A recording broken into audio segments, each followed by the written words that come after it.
No, I'm good. Okay. I think we're recording. Yeah.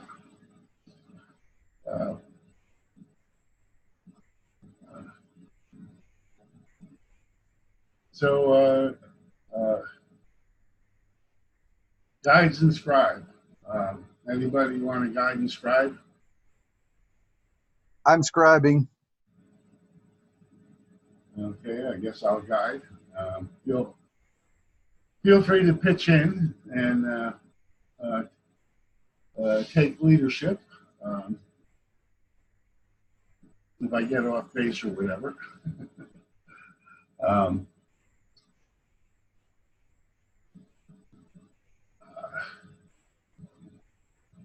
I guess we don't really have any new members today coming. Okay, and introductions and greetings. I guess we go around the table. Start with you, Bill.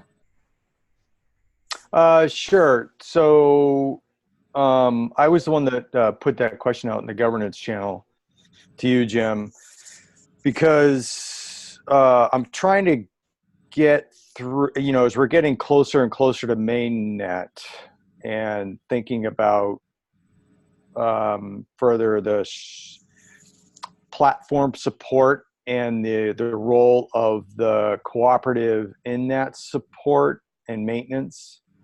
And so I was going back through the YouTube videos of the governance conference from, I think it was February 2018. There's a lot there. It's going to take me several more hours to get through it all, but I'm taking notes as I go through it. So one of the questions that came to me is the one I had posted there. What's the question, Bill? The question is, how do you have a collective trust metric information on people across their online social networks to know who they are and to work with them, yet also make it possible for people to secure their identity and be even anonymous if they desire to be so.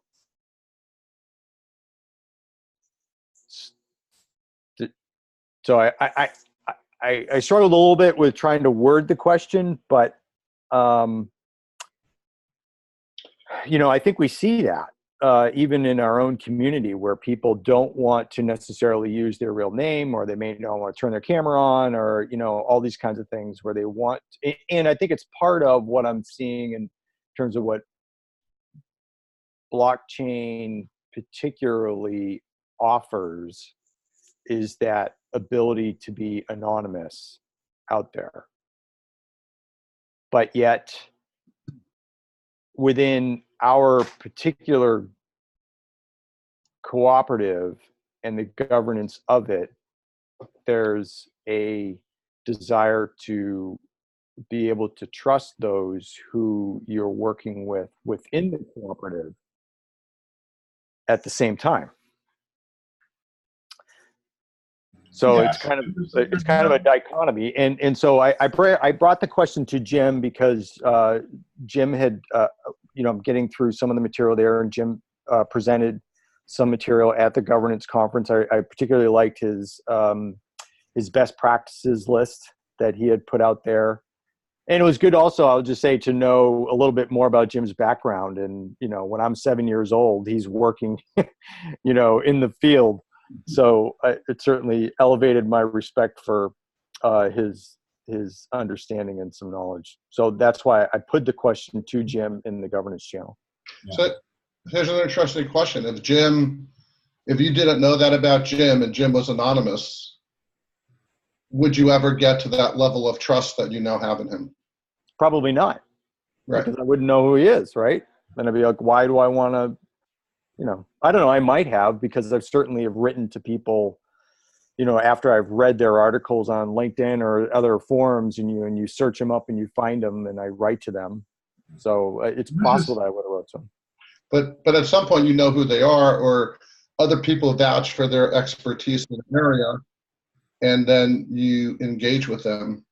Yeah. So of course I'm saying this from the perspective of somebody living in a Western, well, we're still a democracy, where we have certain freedoms, and I'm trying to empathize with those who don't have those freedoms, who live in other parts of the world or countries that don't have those freedoms.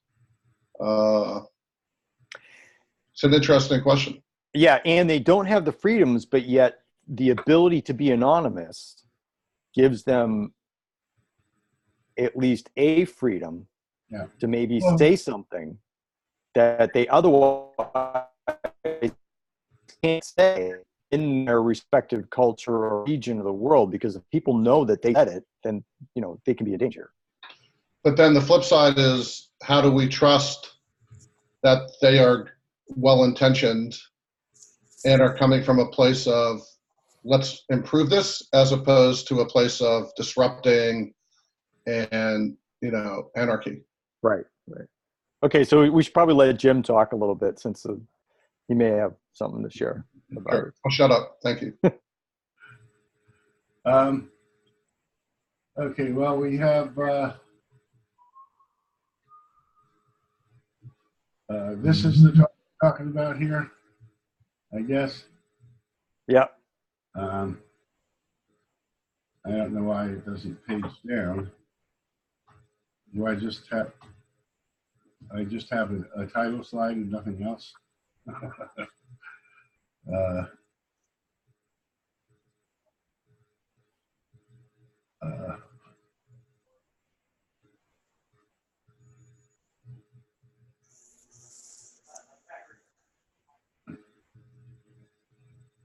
The findings here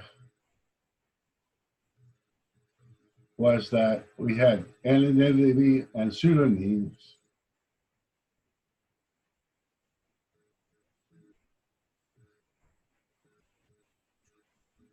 Well, I didn't word it well here, but the idea in our studies, we found out that the groups, for some conditions, people worked with their real names, but they could sign a communication anonymously or with a pen name. So you were within a trusted community of people in a channel. You knew who was in the channel, but you didn't know. But people would adopt alter egos with pen names or enter anonymous items in the group context. And we found this improved the collective intelligence of the group if we allowed this capability. It's sort of the opposite. We have people who have gone through the KYC process in the co-op, but we don't know their email address. We just know their Discord name. They're anonymous, but we know they've been through the KYC process with the co-op and are a real actual person, not a socket puppet or bot of some kind.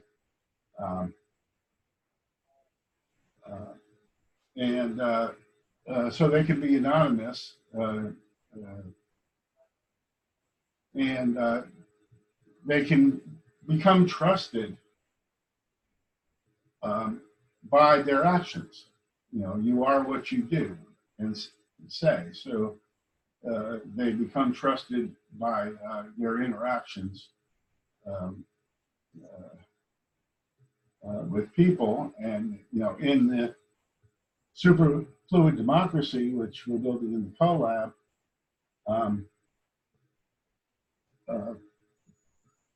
people delegate their vote in the domain to that person.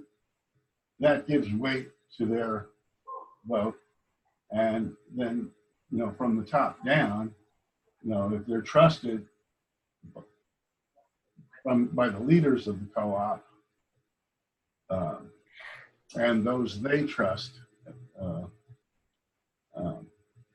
that adds weight to their power, you know, in their trust. So you have the bottom up trust is, and the top down trust that um, members get, whether they're anonymous or not.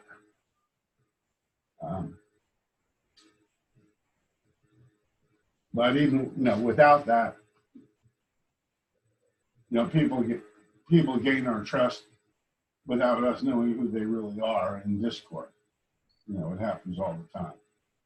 And it could be misplaced trust, but at least because they're co-op members, we know they do have a real identity. So that KYC step becomes really important. Right.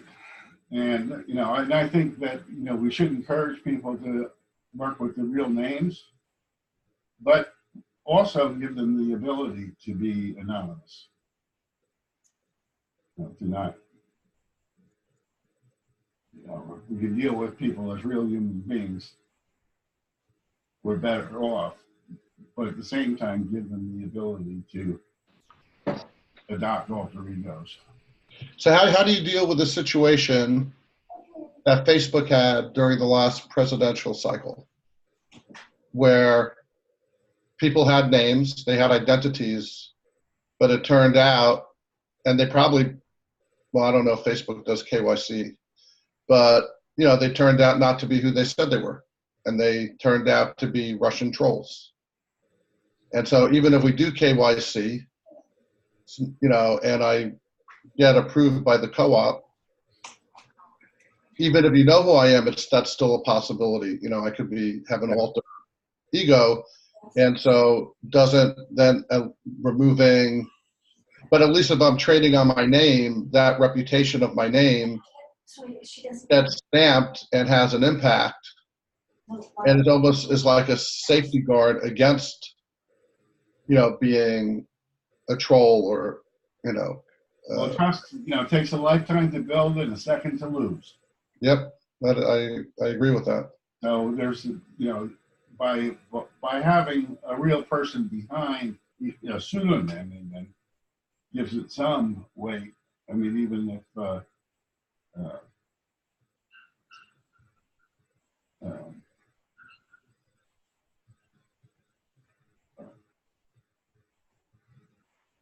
yeah, I mean, you know, there's a really strong identity is when you include a lot. And obviously, if somebody comes in, even with the KYC process, you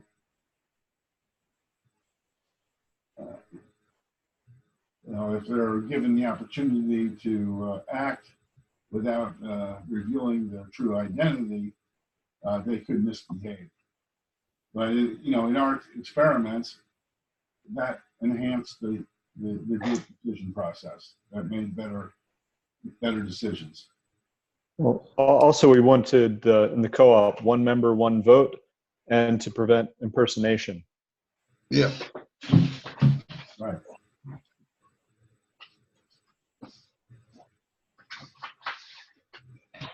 I would say that the way to kind of get around the issues that Ned was talking about, one is the one that you talked about, because yes, Facebook doesn't have a KYC, and I think that you know, if you're going to issue a death threat, for example, on our Discord, you probably would be discouraged from doing that because we actually know who you are. So so I think that helps clean it up to some degree. But I think ultimately to really create a social network that has anonymity, but still avoids those problems, it has to occur in the architecture and the culture, so that anonymity is allowed, but it's discouraged by the community, and it's discouraged because publicness is encouraged. So whenever someone posts something anonymously, the community goes, okay, cool. Well, we don't know who you are. We don't exactly give your statement as much credence as we would with our web of trust friends. So I think the culture and the architecture helps prevent the Facebook problem. Yeah, so it's interesting. It's like kind of like what I think Proof was trying to do with media, right? Where, and I really hate rating systems, but it's almost like your membership, like you get a rating with Uber or Lyft, right? And it's almost like you get some kind of identity or rating in the co-op, and if you're anonymous, that's fine, but maybe you get 2 points taken off automatically from the top. I don't know. So, because that sounds almost sterile, like what you're saying. It's and then maybe you stay anonymous, but over time you can chip away at that -2 for being anonymous based on the actions that you take. Gary has his hand up, I noticed. Yes, in thinking about this problem of anonymity, and it does have some good uses. I think of doing something like this on Keybase. So you've got one channel that everyone must prove they're a member of RChain to be a member of, and that's all they have to do. So they create an identity on Keybase that is any funny name they want, and tie that identity to any sort of web address that they can prove they own, and they show it on that account, and then they can join. They would be permitted to join the channel. We would know that they're RChain members, and yet they could participate in that channel anonymously. But you could play all kinds of games with that on Keybase. Keybase has been on the top of my radar now for a long time. And as you're talking about all these problems, I'm thinking, yeah, but on Keybase we could do it this way, and you could still have that, and still have all the protections against double representation within the channel. People in the channel could still vote with full members, with full member rights within that channel, and you wouldn't have to know anything about them other than they were a verified RChain member. So I don't think this issue is that big a deal. We can deal with it. We can work with it. And again, I've been accused of oversimplification already this morning, so go there if you want to. It won't be new to me. So, Bill, have we? Did I answer your question, or you have? I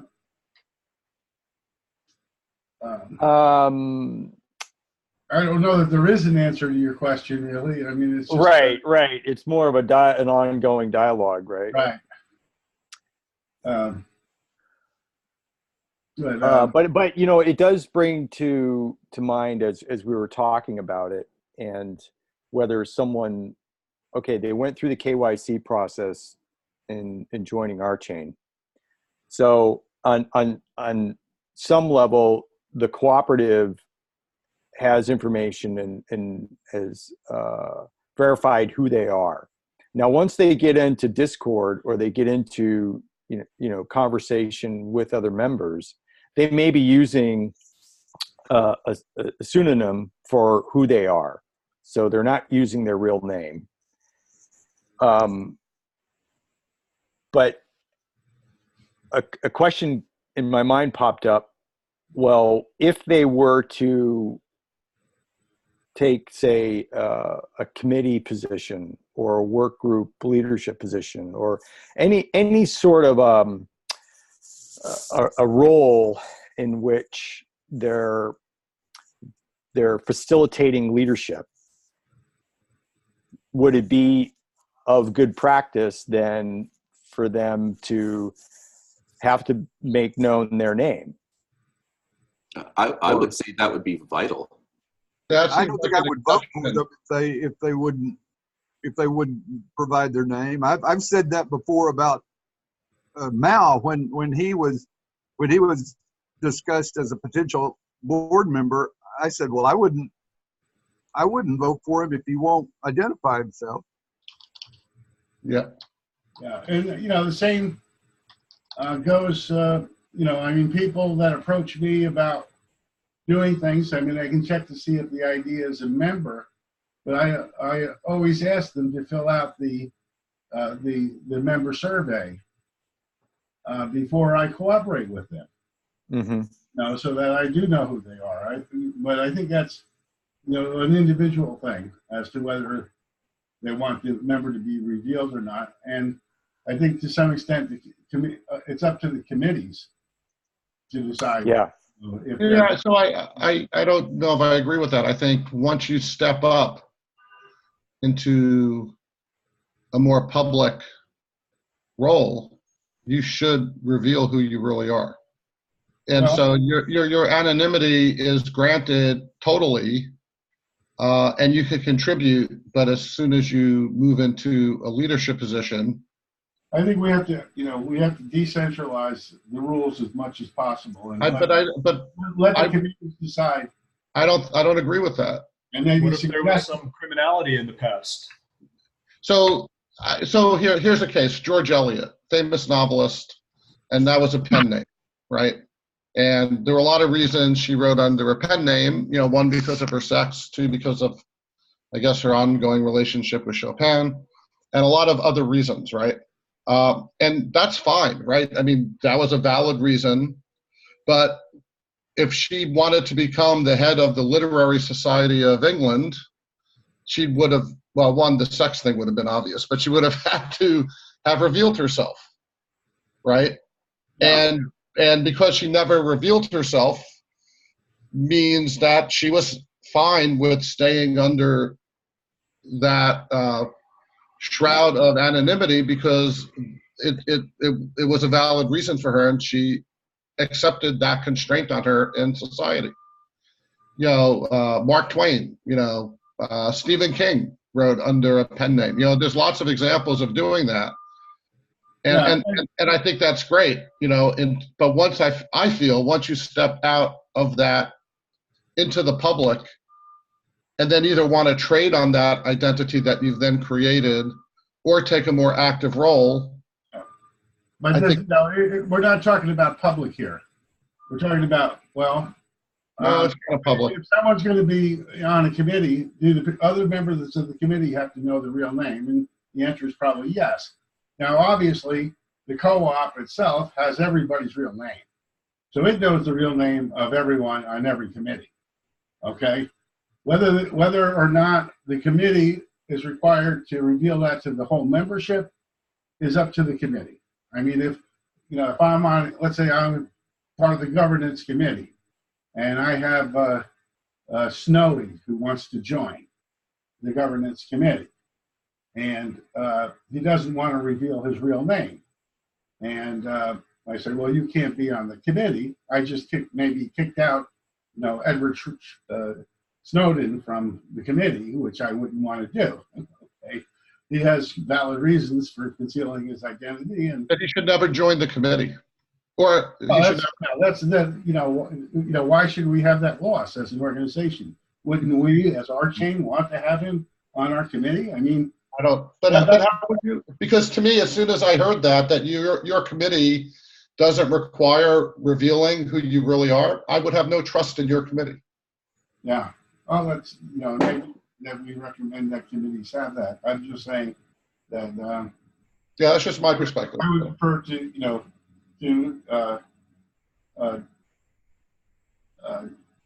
delegate rules to self-organized autonomous agencies.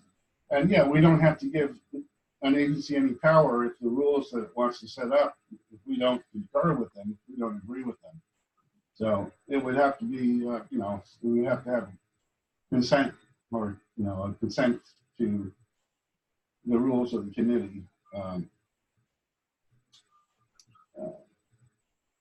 And I would, I would certainly consent to letting them make their own rules about the anonymity of their members. I don't, I think it's almost nauseous to do it otherwise. But, I'm curious, in the current Discord, can we,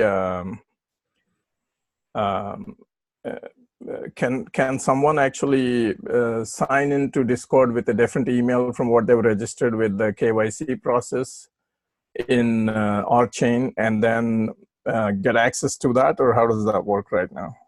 No. You have to be. You have to use the one you KYC'd with, unless Ian, you can tell us how that works. So if someone comes in with a different email address, trying to get through the KYC check, I mean, perhaps they could, but it would cost them an extra $20, and they'd risk being discovered. They have to present ID. They do a credit card transaction. So I'm saying it could be done, but we have some protections in place. Okay, so you're saying basically everybody that's in Discord has been KYC'd, and you may not know the personas that they're using may be different, but you at least know that they are somewhere in your database of verified email and person kind of thing. Right, so there's an ID verification check. It's not a whole KYC at this point, although going forward, it may well be, because each year as the co-op sends ROC to its members as part of the rebate scheme, we may need to do further KYC. KYC is deeper than ID verification. That's looking into, bank accounts, that kind of thing. Okay. But at this point, all of our members have submitted, have done ID verification using a government-issued photo ID like a passport, and they've paid for the most part using credit card, although some, especially early members, came in paying in Bitcoin. Okay. So the only thing right now that's kind of giving a person an anonymity is the fact that you don't know their Discord handle, really? Yeah, so the members have the option of how they'd like to present themselves on Discord, but the staff of the co-op does have access to see the real ID of each member. So if there's a problem, then we can locate that member and deal with it. Okay. All right. Thank you.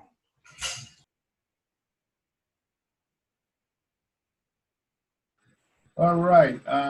We actually had another topic we wanted to talk about today. Yeah, I was just going to ask you, Ned. It's your turn. Yeah, well, I need to, what do you call it? Give up my time. What do they say in Congress? I cede my time. Yield. What? Yield my time. I yield, right, yield. I yield my time to Daryl. All right. Okay. So there is a request that Greg has put out to some of us to have us take a look at IOB5 and see what kinds of get a better perspective on IOB5, because he is hoping that we'll be able to make the case to many of the members that we can free up the coin that was allocated to being burnt by some of the advocates of the proposal. Because we need the money to get to mainnet. We need to be able to sell it. And so he is aware that that's going to be prickly for certain members. who wanted to see that rock being burned. And so there's basically two main reasons. One reason that we suspect will be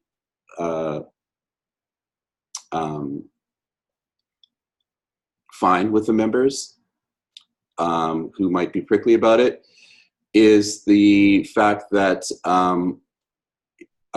we feel it's important to reduce our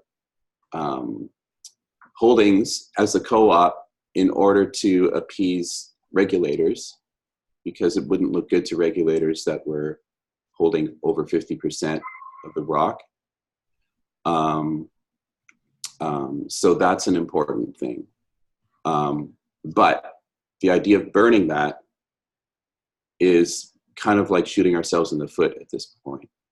So we need to kind of make the case that it doesn't make sense to burn it, that we need to release it so that we can sell it so we can get to mainnet. Is that it, Daryl? Yeah.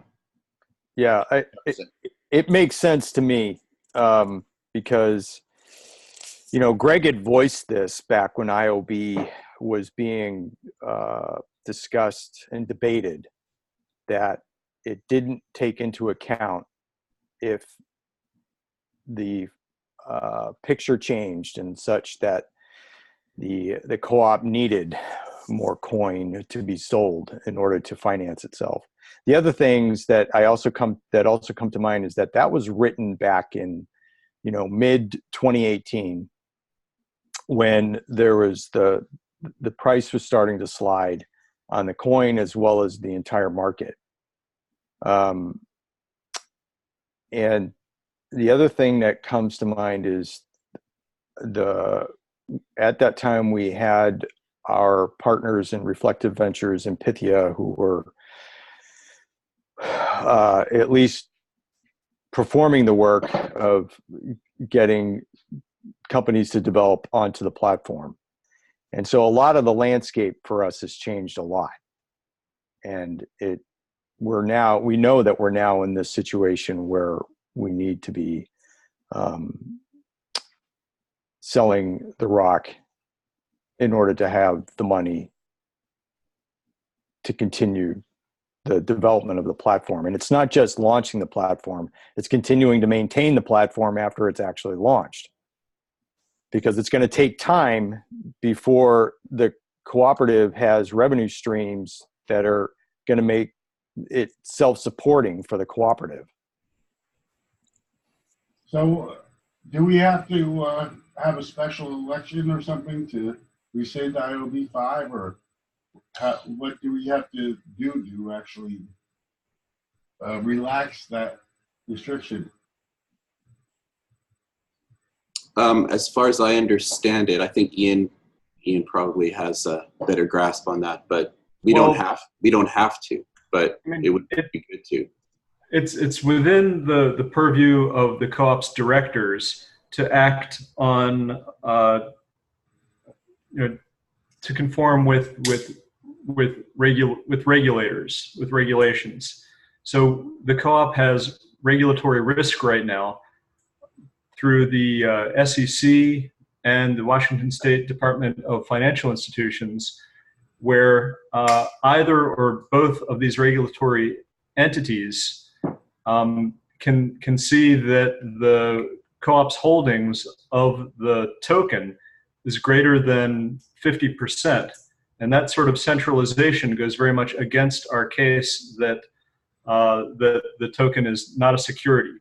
So the co-op could act just on the basis of they've received third-party legal recommendation that that's the way to deal with regulators.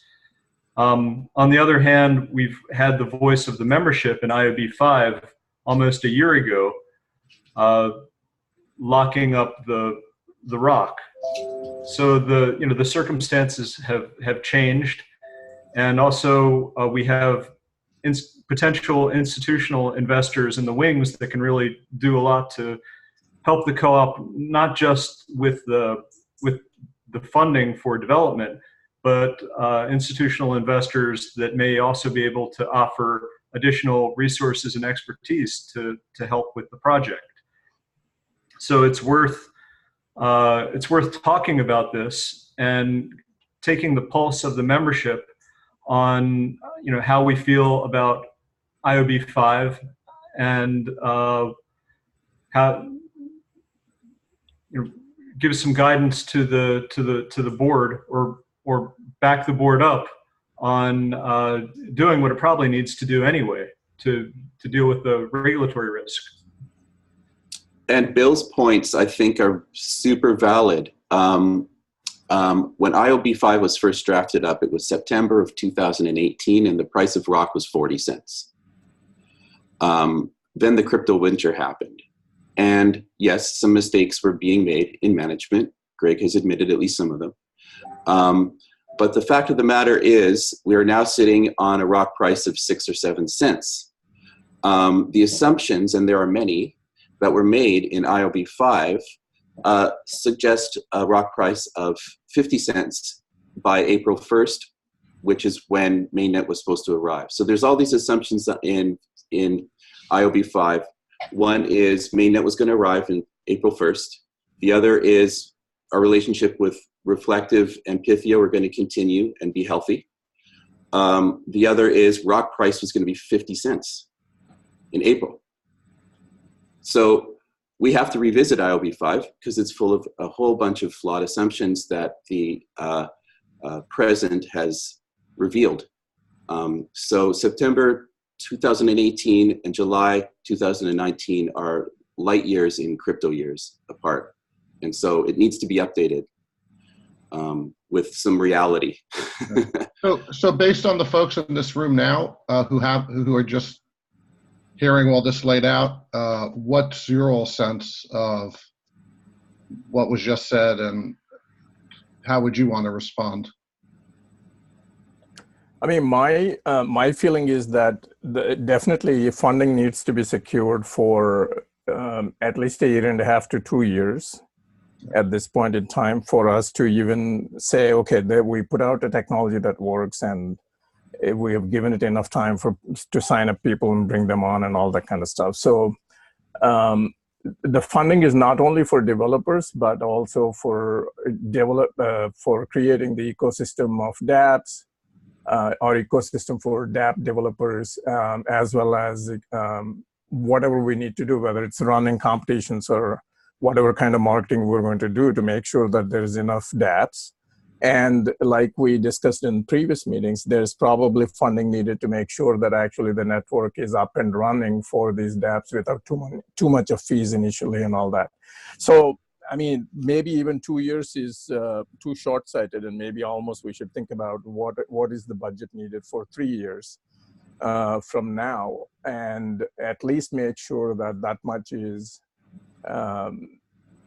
procured or secured through whatever means. Now, if we sell all the rock we have, do we get there or not? I don't know. I think that's something we need to think through. But that's kind of what my feeling is that there's no question that we need the money. And I'm not, I guess I don't quite understand, and this is the other important point. I think we need to have a very open, detailed discussion with the community in a two-way fashion, understand why the people that are objecting to it are objecting, and see what alternatives they can offer. But in my mind, I don't think it'll be easy to come up with alternatives, especially given that not only do we need a lot of money, we need it at short notice.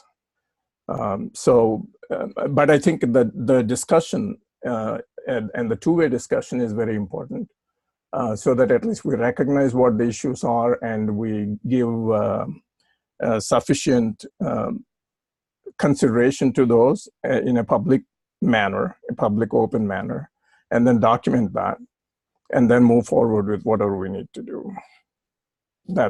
I think that should accommodate everybody's needs, I would think. Cool, thank you. Gary?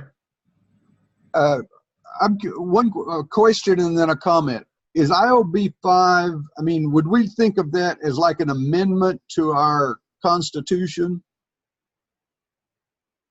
The way it is now? Well, I mean, what are IOBs? Well, it was voted on, so I guess Ian could talk to that more, but my understanding it's now part of the governing rules of the co-op. Okay, so it's just added to the list of our founding document or something. Yeah. So, in practice, I'm not sure about how it officially is. Well, it wasn't entered into the bylaws, but it seems to me it was adopted as policy. So an IOB is an item of business that the membership voted on in October. But you say this exposes the board to legal liability. Is that because, I mean, an IOB is something real in the law? The law governing co-ops? Well, the board directors have a fiduciary obligation to the co-op, to the members, to the co-op's creditors. So they have to balance out the democratic will of the membership with the laws of the land, which include the regulations. So this does come down to them, but they want to honor the will of the membership and make sure that that we're all on the same page with this. So that's why we need this conversation, because the landscape has changed. We had following IOB 5 last fall, we experienced the crypto winter. We had so many things change with the co-op that we just need to reevaluate how everyone feels. I hear all those statements of the things changing. I think, I agree with them totally. I think we need the money. I think, I would hope that the membership would recognize this and be willing to do what was necessary to, get the ball rolling on this thing, whether it's to come up with a new IOB that amends IOB 5 or a recommendation to the board that we take a straw poll on. But I mean, it seems like we could just move on this. This is survival.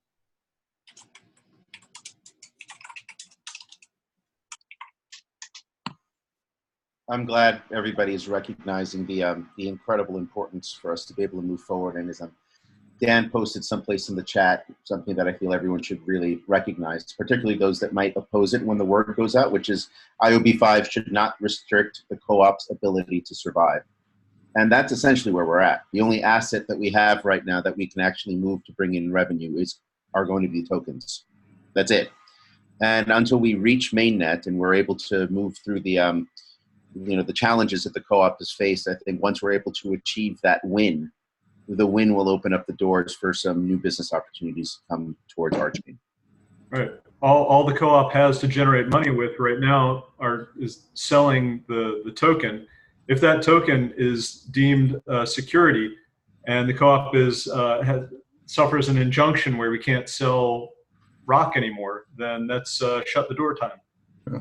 So I see that CM McGowan, who I don't know, has joined, and Nathan, hey Nathan, has joined. I don't know how much of the conversation you guys have heard, but in the few minutes we have left, do you have any comments you want to make regarding IOB 5 and a path forward to one, raise capital, and two, avoid being deemed a security by the Washington State and the federal SEC?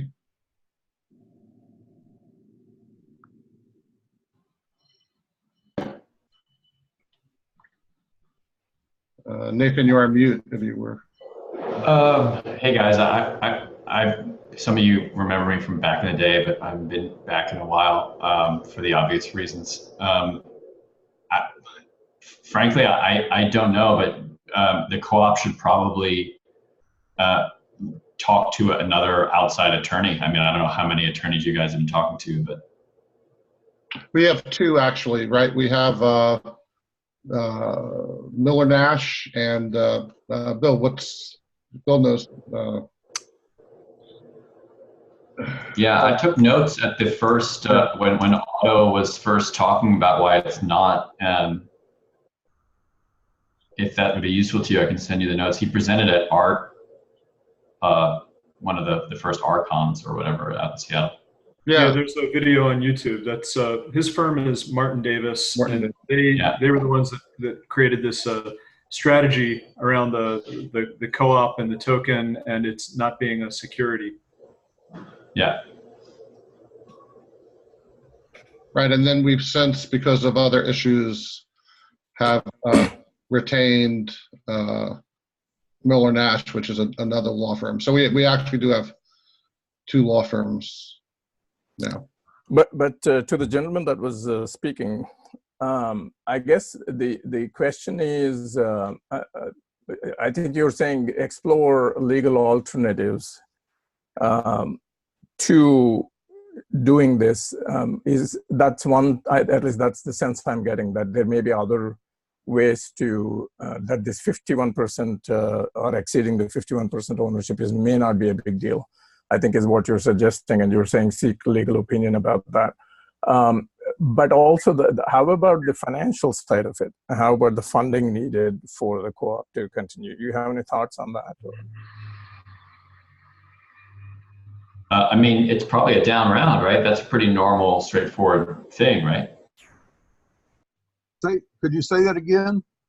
Isn't it? It's a down round in venture terms. What does that mean?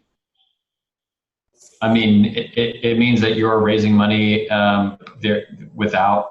I mean, I think there should be some anti-dilution clauses, but usually, like, I mean, if the co-op is going to sell at 10 or 15 cents, I know people who bought at 20 and they're going to get diluted. So there should be some consideration for that, I guess.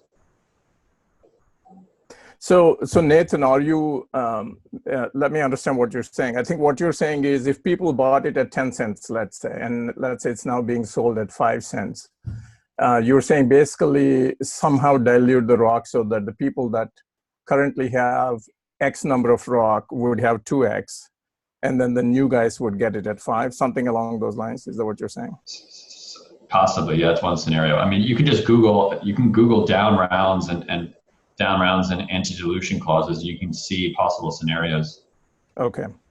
I mean, I guess in terms of this engaging in this full conversation about this as to what are the options for the financial as well as the legal type of things, would you be willing to participate in that discussion? And I mean, sure. I was, you know me, Rao. I know. At first, I thought it was CM McGovern that was speaking, and I did not know who that was. But Nathan Winsor, I know. So I checked out, and it looks like the things I checked out about have grown cancerous. Yeah, so that's a separate discussion, right? I mean, that's a separate discussion from just this IOB5 part. Would you agree with that or no? Yeah. Okay. Sort of. So yeah, I mean, the rest of the concerns are now, of course, I think part of what you were primarily at that time complaining about was reflective, or at least that's part of it. There's a whole bunch of other issues, I understand. And I don't know if you were maybe listening on YouTube or whether you were here earlier when Daryl was saying that Greg has admitted to at least some of the mistakes or whatever. So, but I would imagine at this point in time, kind of the reflective issues are somewhat ring-fenced a little bit differently. I mean, I'm sure nobody's happy with that. I'm not happy with that in terms of how that all ended up. But still, I think, would you say that a portion of your issues related to the reflective team, and then that's now separate? Yeah. I mean, I can, I'd be happy to help however I can. If you want to talk offline, if you want, however I can be helpful.